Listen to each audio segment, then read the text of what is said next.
तो स्वामी जी दिल्ली से निकले थे, अपने गुरु भाइयों को कहा था कि मैं अब अकेले भ्रमण करना चाहता हूँ, कोई मेरा पीछे नहीं आएगा, दिल्ली की बात है। तो हमें अखंडानंद जी कहा कि तुम यदि पाताल में भी जाओगे, वहाँ भी यदि मैं तुमको न पकड़ लूँ तो मेरा नाम गंगाधर नहीं है। ऐसा चैलेंज दे करके कहा था, और सचमुच में उनके पीछे पीछे गए, पकड़ लिया, गुजरात में जाकर मांडवी में पकड़ लिया। वो सब बातें बाद में करेंगे। पर ये स्वामी जी दिल्ली से अकेले निकले, और जैसा हमने कहा कि परिव्राजक रूप में पैदल ही जाते थे, यदि कोई और पैसा स्पर्श नहीं करते थे, ये उनका नियम था। यदि ज़्यादा से ज़्यादा हुआ तो कोई ट्रेन की टिकट दे दिया तो ट्रेन की टिकट वो लेते थे। तो शायद ट्रेन में वो दिल्ली से आ गए अलवार। अलवार में वो पहुँचे 7 फरवरी को 1891 को, और वहाँ पर से स्टेशन के पास में ही एक बहुत गरीब आदमी था, उसके यहाँ उन्होंने शरण ली। अत्यंत गरीब वो आदमी था, राम सनेही उसका नाम था, राम सनेही, भगवान का भक्त था। और एक फूटी हुई एक उसके पास एक कुंभ था, और एक पत्थर के द्वारा उसको बजा करके, भजन गा करके अपना गुजरान चलाता था। और उसी में से जो भिक्षा आती थी उसमें से स्वामी जी कुछ भिक्षा ग्रहण करते थे। और कुछ दिनों बाद एक वृद्ध महिला ने, जब कहीं कुछ भिक्षा नहीं मिलती थी, एक वृद्ध महिला, क्योंकि सब घर घर जा कर के आटा पीस के आती थी। उस समय के ज़माने में तो ये फ्लोर मिल नहीं थी कि वहाँ पर गेहूँ पीसा जाए मशीन में, तो पीसती थी वो। वहाँ एक पत्थर रहता था, आपको मालूम होगा पहले के ज़माने में, तो सब जगह के पत्थर में वो सब जगह आटा पीस करके उसमें से जो आटा उनको उसको मजदूरी के रूप में मिलता था, उससे वो टिक्की बनाती थी। वो टिक्की स्वामी जी खाते थे, और उन्होंने कहा कि ये पवित्र वृद्धा की टिक्की उनका याद करते थे। बाद में 1897 में जब वापस लौटे विश्व विजयी होकर के, जब खेतड़ी आए और अलवर आए, तो उन्होंने उस वृद्धा को याद किया और ट्रेन में जाते समय वो टिक्की फिर से ले ली और उसको सम्मान दिलाया, और राम स्नेही को भी सम्मान दिलाया। स्वामी जी कभी भी उनकी कृतज्ञता भूलते नहीं थे। ये जहाँ जहाँ जिन जिन गरीबों ने उनको उस समय भिक्षा दी, सबको उन्होंने याद किया। दूसरी बार जब विश्व विजयी होकर के आए तब, नहीं तो लोग भूल जाते हैं कि अभी क्या ये पिछड़े हुए गरीब लोगों को क्या याद करना है। स्वामी जी ऐसे नहीं थे, कृतज्ञ रहते थे सारे जीवन भर। फिर वहाँ पर उन्होंने सुना कि कोई बंगाली डॉक्टर है सिविल, वहाँ पर एक सिविल हॉस्पिटल में। तो फिर सिविल हॉस्पिटल में गए कि वहाँ पर उसके साथ, तो वहाँ पर देख कर के समझ गए यही होंगे। उनके साथ बंगला में बात की, वही थे डॉक्टर गुरुचरण लश्कर। तो उन्होंने कहा कि भाई कहीं पर रहने की व्यवस्था हो सकती है, तो कि चलिए मैं बात को बताता हूँ। एक छोटा सा कमरा उन्होंने दिखाया, वहाँ पर स्वामी जी रहते थे। और ये इतने प्रभावित हो गए डॉक्टर लश्कर कि फिर उन्होंने, उनके एक मित्र थे मौलवी साहब, उनको बताया देखो ये एक बहुत बड़ा फरिश्ते आए हैं, फरिश्ते को मिलना हो तो आओ। और मौलवी साहब आकर के जब उनको मिले, और उन्होंने, स्वामी जी ने कहा देखो कुरान की स्पेशलिटी है कि पिछले 1000 साल में किसी ने वहाँ पर कुछ भी परिवर्तन नहीं हुआ है, ये कुरान की स्पेशलिटी है। ये सब बातें कही। बोले ये तो सचमुच में इतने प्रभावित हो गए मौलवी साहब ने, फिर तो रोज़ आने लगे, सत्संग में आने लगे। और एक दिन कहा कि स्वामी जी एक बार मेरे यहाँ भिक्षा ग्रहण कीजिए। और उस समय वो तब तक में पंडित शंभूनाथ के यहाँ चले गए थे रहने के लिए। तो पंडित शंभूनाथ के यहाँ रोज़ सत्संग होता था, उसमें मौलवी साहब रोज़ आते थे। तो एक दिन मौलवी साहब ने कहा कि स्वामी जी एक बार मेरा भी कुटिया पावन कीजिए और आप यहाँ मेरे भिक्षा लीजिए, भिक्षा ग्रहण कीजिए। मैं सब कुछ धुलवा दूंगा, अच्छी तरह से फर्नीचर को धुलवा दूंगा, एक ब्राह्मण के द्वारा सब कुछ होगा, और रसोई भी ब्राह्मण के द्वारा होगी, सब कुछ होगा, आपको कोई चीज़ ये नहीं करना पड़ेगा, पर एक बार आप हमारे आइए। और फिर पंडित जी को कहा आप भी आइए, मैं सब नियम पालन करूँगा। तो पंडित जी ने कहा, उनकी वो जो उनकी भक्ति स्वामी जी के प्रति देख करके वो आश्चर्यचकित रह गए। अरे बोले स्वामी जी को ये सब नियमों की कुछ नहीं है, वो तो फरिश्ता हैं, उनके लिए सब क्या है, नियम वगैरह कुछ नहीं उनके लिए, वो जरूर जाएंगे। हम लोग भी आपकी बहुत भक्ति से प्रसन्न हैं। और बाद में तो बहुत सारे मुसलमान, मौलवी साहब का बहुत वर्चस्व था उन पर, जब उन्होंने बताया ये तो हमारे ही पैगंबर के समान ही बातें सब कर रहे हैं। तो इस प्रकार से वहाँ बहुत बड़ा जमघट हो गया। एक दिन ये पंडित शंभूनाथ के यहाँ थे, स्वामी जी ने बंगला कीर्तन शुरू किया, उनको सबको मीनिंग बताया, और ये बंगला कीर्तन करते समय स्वामी जी भावावेश में आ गए और बाकी सब लोग आश्चर्यचकित रह गए। और फिर तो रोज ऐसा कीर्तन जमता था, सब लोग मानो वृंदावन पहुंच जाते थे और सब बंगला समझने लग गए। कुछ कुछ ऐसे भजन जो स्वामी जी गाते थे, ऐसे बहुत ही प्रभावित हुए। उसी में से धीरे धीरे करके बात पहुंची, दीवान मेजर रामचंद्र जी थे, वो दीवान जी थे वहाँ अलवाड़ के, वो एक बार सत्संग में आए तो वो अपने घर ले गए स्वामी जी को। फिर उन्होंने तुरंत खबर दी अलवार के महाराजा को, अलवार के महाराजा मंगल सिंह। ये मंगल सिंह थोड़ा दूर रहते थे, ज़्यादा करके एक अलग के अलवार से कुछ दूरी पर करीब 15-20 किलोमीटर होगा शायद, एक अलग से जंगल में एक बंगला था, उसी में ज़्यादा रहते थे। और उनका एक ही शौक़ था शिकार करना, और उनके कई अंग्रेज मित्र थे, उनके साथ करते थे। यहाँ अलवर में बहुत कम रहते थे। तो उनको कहा एक बहुत बड़े महात्मा आए हैं, इतनी सुंदर इंग्लिश बोलते हैं, आप वापस आइए, उनका आशीर्वाद लीजिए। तब हम अलवर के महाराजा मंगल सिंह आ गए। तो ये मंगल सिंह, इनका जन्म हुआ था 1859 में, और 22 मई 1892 को बहुत ही कम उम्र में इनका निधन हो गया। तो ये उस समय शासन में आए थे, शासनकाल उनका है 1874 to 1892। तो ये अलवार के महाराजा भी उनसे बहुत ही प्रभावित हुए। और हमने जैसे कहा है, उस दिन उसके विस्तार से बात किया था, उन्होंने कहा था मूर्ति पूजा में मेरा विश्वास नहीं है तो मेरा क्या होगा। तब स्वामी जी ने बहुत सुंदर बता दिया था उनको कि दीवान जी को बोला कि फ़ोटो लाओ, उस पर थूको। फिर बाद में मंगल सिंह ने बोला था कि उन्होंने प्रणाम किया, नमस्कार किया कि इस प्रकार से मुझे किसी ने भी आज तक मूर्ति पूजा का रहस्य नहीं बताया। और दूसरी बात, उन्होंने प्रश्न पूछा स्वामी जी को, स्वामी जी आप इतने पढ़े लिखे हैं, चाहे तो 2-3 हज़ार रुपये तो आप महीने में कमा सकते हैं, ये सब छोड़कर क्या ये सब घूम रहे हैं, भिक्षावृत्ति कर रहे हैं, मैं पूछ सकता हूँ आप क्यों ऐसा कर रहे हैं? आप समझिए, दरबार में ऐसी प्रश्न पूछ रहे हैं, दीवान जी वगैरह सभी हैं, और स्वामी जी क्या उत्तर देते हैं? अच्छा महाराजा, मैं आपको एक और प्रश्न पूछता हूँ। आप राजा हैं, राजा के हिसाब से आपका काम है यहाँ राज्य में रहना और शासन करना ठीक से, और सब लोगों को देखना, नगरजनों को। ये सब छोड़ करके आप दूर बंगले में रहते हैं अंग्रेज मित्रों के साथ, और सारा दिन शिकार खेलते हैं, तो मैं पूछ सकता हूँ आप क्यों ऐसा करते हैं? सारी सभा स्तब्ध हो गई। बाबर भाई, अभी तलवार से इसका सिर जाएगा। पर कुछ देर के लिए मंगल सिंह कुछ बोले नहीं। बोले मैं कारण तो नहीं बता सकता, एक ही बता सकता हूँ, एक ही बात कहता हूँ, मुझे इसमें बहुत आनंद आता है, इसलिए मैं करता हूँ। स्वामी जी ने कहा तो मुझे भी इसमें बहुत आनंद आता है, इसलिए मैं करता हूँ।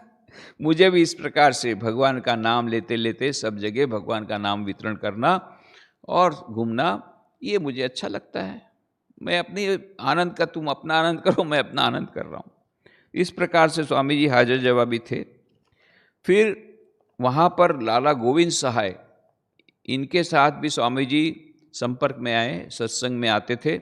इनको बाद में स्वामी जी ने 5 पत्र लिखे थे जो complete works of Swami Vivekananda में आपको मिलेंगे, स्वामी विवेकानंद ग्रंथावली में। उन्होंने एक बार एक बहुत अच्छा प्रश्न पूछा कि स्वामी जी हम नौकरी करने जाते हैं आजकल के ज़माने में, ये आप बोलते हैं सत्यनिष्ठा होनी चाहिए, ईमानदारी रहनी चाहिए, ये सब हम करने जाएंगे तो हमको लोग इम्प्रैक्टिकल बोलते हैं। नौकरी करने जाते हैं तो इस प्रकार से ये आध्यात्मिकता को, इन मूल्यों को बजाय रखना बहुत मुश्किल है। इधर हम बिजनेस में जाते हैं, यदि बिजनेस भी करते हैं तो उसमें भी ऐसा ही होता है। इसमें यदि हम लोग बहुत ईमानदार बने तो हमारा बिजनेस नहीं चलेगा। सभी, क्योंकि सभी बिजनेसमैन दूसरा काम करते हैं, तो उसमें भी हम नहीं टिक पाते। तो करे क्या, जाए तो जाए कहाँ? बिजनेस करते हैं तो भी बेईमानी करनी पड़ती थोड़ी थोड़ी, और नौकरी करते तो भी थोड़ा थोड़ा झूठ बोलना पड़ता है। तो स्वामी जी ने कहा, मैंने इसके बारे में बहुत सोचा है। मैं बोला, यदि सचमुच में आप मूल्यों को रख लेना, अपने जीवन में ग्रहण करके आगे बढ़ना चाहते हैं, तो एक और रास्ता बताता हूँ। ये है एग्रीकल्चर। अमेरिका देश, उस समय की बात है, अमेरिका देश इतना आगे बढ़ गया एग्रीकल्चर के कारण बढ़ा है। बाद में इंडस्ट्रियलाइजेशन हुआ। तो why don't you do agriculture? ये दिव्यांग कृषि विज्ञान केंद्र जो है रांची में, मोराबादी में, वहाँ जहाँ मैं 10 साल था, वहाँ हम इस बात को कोट करते थे कि स्वामी जी खुद ही बोलते थे युवकों को कि गांव छोड़ करके शहर में आने की कोई ज़रूरत नहीं है, पर तुम जो एग्रीकल्चर कर रहे हो वो साइंटिफिकली करो। साइंस पढ़ने की आवश्यकता है। फिर राजा गोविंद शाह ने कहा कि तो स्वामी जी, तो फिर इतने पढ़ लिख के क्या हुआ, हमने इतना पढ़ा लिखा और जाएंगे वहाँ पर गांव में जाकर के खेती करेंगे।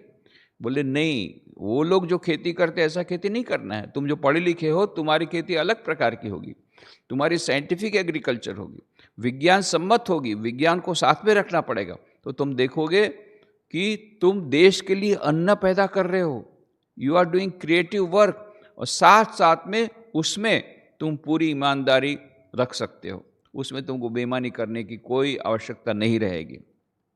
एक सॉल्यूशन स्वामी जी ने कहा था, और स्वामी जी ने इस बहाने, इस उपदेश के द्वारा हमारे देश में साइंटिफिक एग्रीकल्चर की कितनी आवश्यकता है उस पर भी मानो अपना मंतव्य दे दिया था। फिर वहाँ से स्वामी जी आ गए। ये लाला गोविंद शाह जो थे, ये 1866 से 1925 उनका काल है। बाद में जब हम ये अखंडानंद जी आए तो उनके घर रहे थे लाला गोविंद शाह के यहाँ पर। और ये लाला गोविंद शाह ने बाद में एक प्राइवेट, स्वामी जी ने उनको लिखा था अखंडानंद जी को, देखो राजस्थान में प्राइवेट सेंटर शुरू करने का प्रयत्न करो। तब ये गोविंद शाह जी को लेकर के एक स्टडी सर्कल टाइप का भी अखंडानंद जी ने शुरू कराया था। तो इसमें भी गोविंद शाह, इनके ग्रैंडसन का कहना है कि गोविंद शाह जी ने उस समय यह स्वामी अखंडानंद जी को यह पूरा सपोर्ट दिया था। और ये 5 पत्र स्वामी विवेकानंद जी गोविंद शाह को लिखे थे, वो अवेलेबल है कंप्लीट वर्क्स में। फिर उसके बाद में 28 मार्च को स्वामी जी ने अलवर छोड़ा, और लाला गोविंद शाह स्वयं ट्रेन में जाकर के उनको छोड़ने के लिए गए। बीच में उन्होंने कुछ तीर्थ स्थान बतलाए। और जयपुर में क्यों गए थे? क्योंकि सब अलवार के लोगों की इच्छा थी, अलवार के महाराजा की इच्छा थी कि स्वामी जी का फोटो लिया जाए। जब मैंने उस समय कहा कि फोटो लेना कोई सरल बात नहीं थी, जयपुर बड़ा शहर था, वहाँ स्टूडियो हुआ करता था। तो अलवार तो छोटा शहर था, ये तो छोटी जगह थी। तो ये लाला गोविंद शाह गए, वहाँ पर स्टूडियो में उन्होंने स्वामी विवेकानंद के 2 फोटो लिए। वो 2 फोटो लेकर के फिर वापस अलवर गए। ये 2 फोटो कौन से हैं, इसके बारे में काफ़ी कुछ कंट्रोवर्सी थी, पर अभी जो फाइनल जो रिसर्च करके जो अभी मिला है, ऐसा लगता है कि ये 2 फोटो अभी जो बता रहे हैं, यही 2 फोटो स्वामी विवेकानंद के, ये दो फोटो उस समय जयपुर में लिए गए होंगे। इसके पक्ष में जो बातें कही जाती है कि एक तो पहली बात है, इसमें हम देखते हैं कि स्वामी जी काफ़ी यंग दिखते हैं। दूसरे फोटो परिव्राजक अवस्था है, उसमें स्वामी जी थोड़े मोटे भी हैं, और उसमें लगता है थोड़ा और मैच्योरिटी आई है, इसमें काफ़ी यंग दिख रहे हैं। और मद्रास जो परिव्राजक के दूसरे 2 फोटो हैं जिसमें दंड लेकर के खड़े हुए हैं, वो शायद मद्रास का होगा ऐसा लगता है। और मद्रास में भी स्वामी जी के फोटो लिए गए थे, पक्की बात है। अभी हो सकता है मद्रास के बदले त्रिवेंद्रम हो, पर ये जो फोटो है ये हो सकता है जयपुर के ही ये 2 ही फोटो होंगे, जिसमें कि उन्होंने पगड़ी भी पहनी है, यंग भी दिख रहे हैं। ये हो सकता है यही 2 फोटो, ये सबसे पहले उनके परिव्राजक अवस्था में लिए गए फोटो जो कि जयपुर में लिए गए, ऐसा लगता है। जयपुर में जो सेनापति थे उनका नाम था हरि सिंह लाडखानी। ये स्वामी जी के संस्पर्श में आए और स्वामी जी ने उन्हीं के घर में, खाटू हवेली नाम है, ये खाटू हवेली में स्वामी जी रहे, हरि सिंह लाडखानी। ये बाद में उन्होंने भी स्वामी विवेकानंद के जितने गुरु भाई थे इन सब की इन्होंने सेवा की है, इन सब के स्पर्श में आए थे। तो रामकृष्ण विवेकानंद भावधारा से बहुत जुड़े थे हरि सिंह लाडखानी, इन्होंने काफ़ी कंट्रीब्यूशन दिया है। तो और ये खाटू हवेली में कई रामकृष्ण मिशन के सन्यासी लोग रहे हैं। अब एक बात जैसे मैंने बताया था, उस समय की फैशन थी, उस समय का यह एक ट्रेंड था। मूर्ति पूजा में विश्वास यदि करते हैं तो आप बहुत ही पुराने ज़माने के माने जाएंगे। तो जो अपने आप को मॉडर्न मानते थे मूर्ति पूजा में नहीं मानते। तो ये भी जो थे, ये हरि सिंह लाडखानी, ये मूर्ति पूजा में नहीं मानते थे। बोले ठीक है मैं वेदांत में मानता हूँ पर मूर्ति पूजा में नहीं मानता। तो यहाँ पर भी स्वामी जी ने कई आर्गुमेंट दिए जो उन्होंने वहाँ पर इनको बताया था, अलवार के महाराजा मंगल सिंह को उन्होंने बताया था। फिर भी ये किसी प्रकार से आर्गुमेंट से माने ही नहीं कि मूर्ति पूजा के बारे में उन्होंने एक्सेप्ट नहीं किया। अब चर्चा वर्चा समाप्त हुई। इसके बाद में शाम को स्वामी जी उनके साथ घूमने के लिए निकले। उस समय रास्ते में एक कीर्तन का दल जा रहा था। उन लोगों ने कृष्ण भगवान की एक छवि, एक मूर्ति रखी थी, उसको लेकर के कीर्तन करते करते जा रहे थे। उसी समय स्वामी जी ने हरि सिंह को छू दिया स्पर्श कर दिया, जैसे श्री रामकृष्ण स्पर्श करते थे बात करते करते। बस स्वामी विवेकानंद में रामकृष्ण का ही पावर आ गया था। आपको मालूम है काशीपुर में श्री रामकृष्ण देव ने कहा था, बेटा तुझे सब देखकर मैं फकीर हो गया। तो यही पावर स्वामी जी में आ गया था।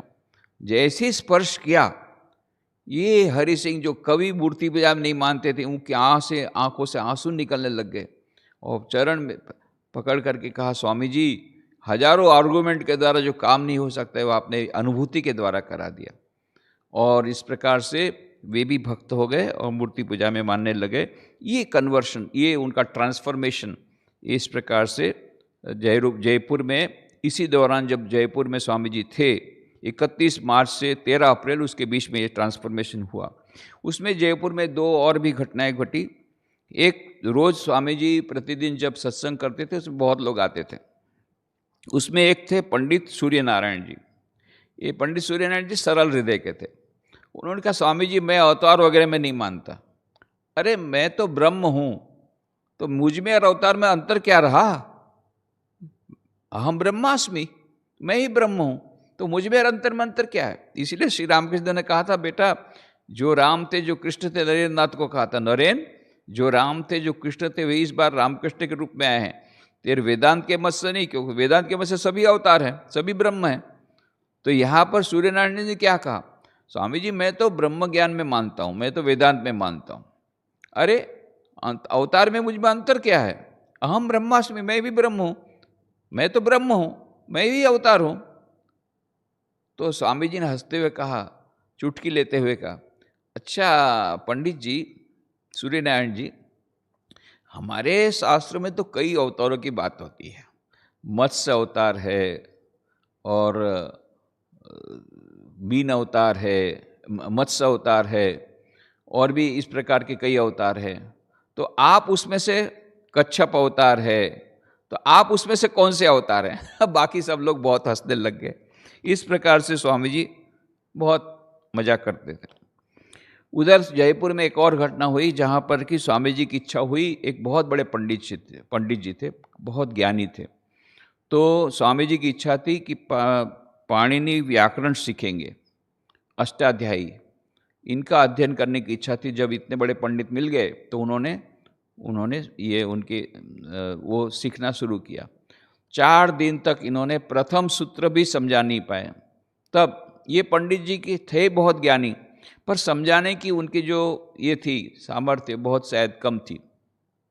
बाद में वो निराश हो गए, बोले स्वामी जी 4 दिनों से मेहनत के बाद भी मैं केवल प्रथम सूत्र भी आपको समझा नहीं पाया, तो लगता है मेरे द्वारा ये कार्य नहीं होगा।